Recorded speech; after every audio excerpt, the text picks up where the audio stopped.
everybody, it's Rich again with another virtual Parasha Beshalach. I hope you've enjoyed the last two Parasha classes we've been giving you. Recently, we celebrated Tu B'Shvat, the festival of the trees.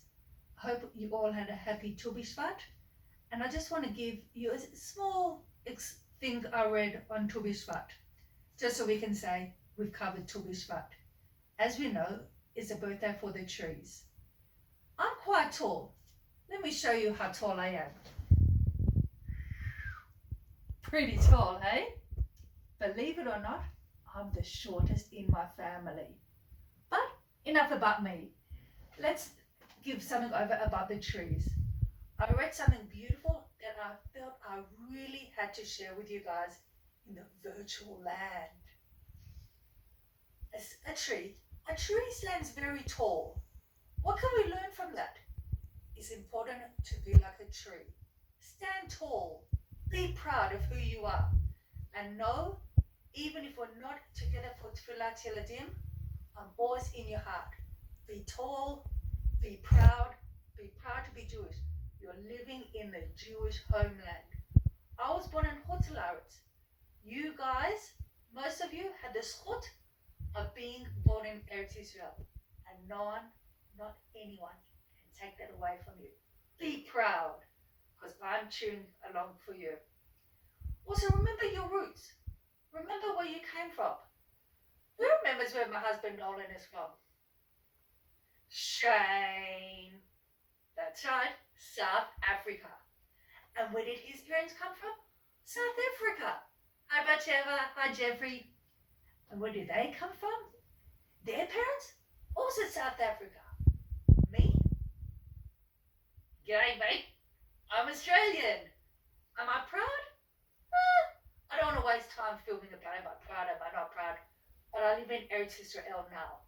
My mum, God bless her, was Australian. Her parents, Polish. My Abba, hi Abba, is Israeli. And where were his parents from? Poland. I am proud to say I'm Jewish and living in the homeland of Eretz Israel. And please God, Noli and my future children will have the zchut of being born in Eretz Israel. That you can never forget your roots, that who you are because of who your parents and grandparents were. Always be proud of where you came from and where you're going, because we're always going places. How does a tree grow? It needs water. It needs the rain. Yeah. I know I always complain about the rain. Yeah, whatever. But we need rain for the trees to help them to grow. It needs water. And ask Noli, do I drink water lots? Again, I don't want to waste our time talking about do I drink water, do I not drink water. I'm digressing. I tend to do that, right guys? But like a tree needs water to grow, make sure to drink lots of water. Little secret, you can have fruit juice, but don't tell your mum and dad I said that. And also be happy with your inner beauty. Have you ever walked past and someone said, what an ugly tree. Ugh, revolting. You would never see that. Last 2 weeks ago, Nolan and I were walking down Yehoshua Ben Nun in Yerushalayim. And he said, Reniti, all of these trees are so beautiful. It's stunning. I've never heard anyone say what an ugly tree. Just like we say what a beautiful tree, you should be proud of your inner beauty. Every single one of you, from the littlest to the biggest, you all have something beautiful inside of you. Believe it, because you have got it, and just find it. Okay, we've done the Tu B'Shvat. I hope everyone's happy. This Shabbat is very special because it is 5 years that I was given the honor, the zchut, to be able to give over Parashat Beshalach to the Emek Learning Center in Yerushalayim. It's on 64 Rehov Emek Rephaim. Once this Corona business is over, feel free to come. They've got amazing shiurim and amazing Tfilat Yeladim. So I've been told. They've got amazing people, and you should really try to come. And if you don't come, get your mum and dad to come. Come as well, and we'll all see you there. Beshalach 5 years ago, I was given the honor, like I said, to do the Tfilat Eladim. Parasha Beshalach. Do you remember last week we learned that Bnei Israel finally were freed? Pharaoh said, enough! Get out of here! You're free to go! Amazing! It's a full-blown miracle. But all of a sudden, as we see in our picture, Bnei Israel were walking in the desert. Now Hashem, he doesn't need GPS. He knows how to get from A to B. He doesn't need Waze. He doesn't have the car. We say every week, or every second week, Hashem is the king of the world. He knows everything. He knew how to get Bnei Israel out of Egypt to Israel. But he wanted to take them the long way. Because if you go the short way possible, there might be some people who say, you know what, I want to go back. I want to go back to Mitzrayim. It's so much easier here. So Hashem made Bnei Israel go the long way to Israel. All of a sudden, they're walking. This is nice. We're getting to Eretz Israel. And what would help them walk to Bnei Israel? The Bnei Israel walked to Eretz Israel. They had their feet. Very good. But sometimes they had to walk at night. What would help them walk at night? There was a pillar of fire. It was lighting up the path for Bnei Israel to get out. And by day, they had a cloud. Hashem's Shekhinah was always with them, making sure they were able to get out of Mitzrayim to get to Eretz Israel.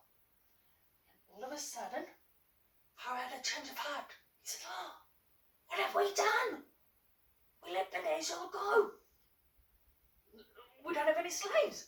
What are we going to do? So they said, you know what? I'm going to get in my chariot, said Pharaoh. I am going to chase after Bnei Israel. I can't believe we were foolish to let them go. So let's see what happens. Bnei Israel, they get to the Yam Suf. Now, it's not a small little pitty ocean. It was huge. It was vast. And you know what? Bnei Israel got very scared. They said, Moshe, thank you very much. You got us out of Egypt. And now we're going to the Yam Suf. How are we going to get over it? It's not like the joke, how did the chicken cross the road? How did Bnei Israel get from one side of the Yam Suf to the next? All of a sudden, Hashem did the biggest miracle ever. You know what he did?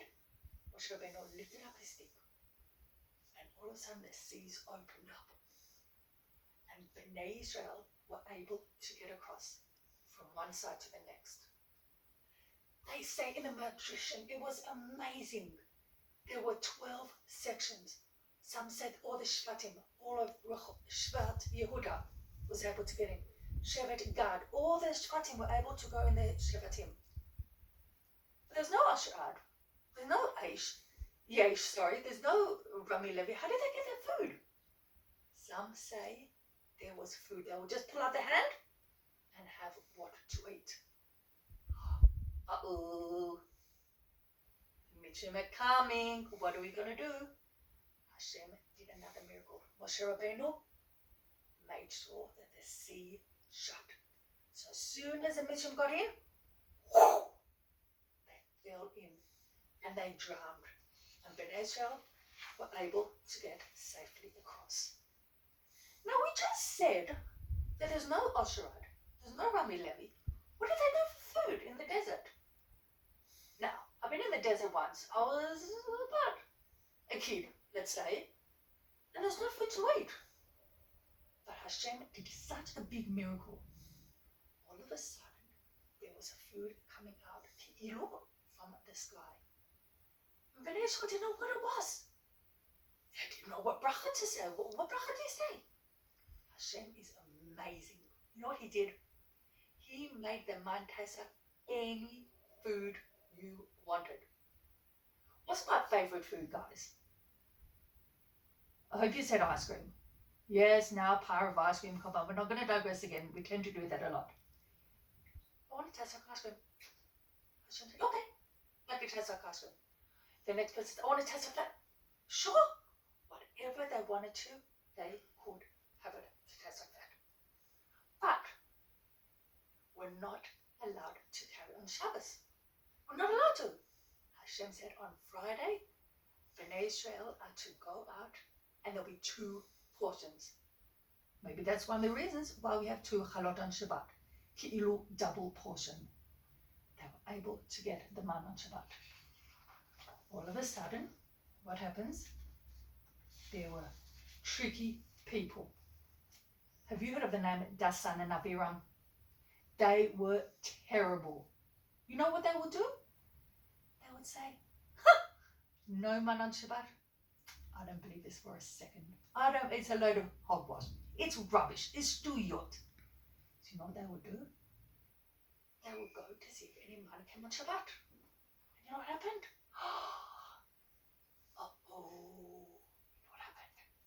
Some birds would eat the man, so they wouldn't be able to get any food, the man on Shabbat, because they were terrible people. Hashem wanted to punish them. Now we're coming up to Purim. I know it's one of my nice words of P, because when we hear Purim, then we hear the other P word, which gets me very petrified. Pesach. But loud. We won't erase it all at once. And all of a sudden, there were some tricky people called Amalek. Remember from the story of Purim? Aman and Woo, all those tricky people? They wanted to fight Bnei Israel. And Bnei Israel said, who's this Amalek? And they fought against Amalek because they wanted to harm us. And Bnei Israel davened to Hashem, please take the Amalek away. Just like that, Hashem took them away and Bnei Israel were allowed to win the war. I would like to take this opportunity to wish you all a very big Shabbat Shalom. And please, God, may we meet next Shabbos in true life. Please try very hard to make it. Hopefully I'll be there. I miss you all. I love you all. And I want to wish you all a very big Shabbat Shalom and a big hugs and kisses.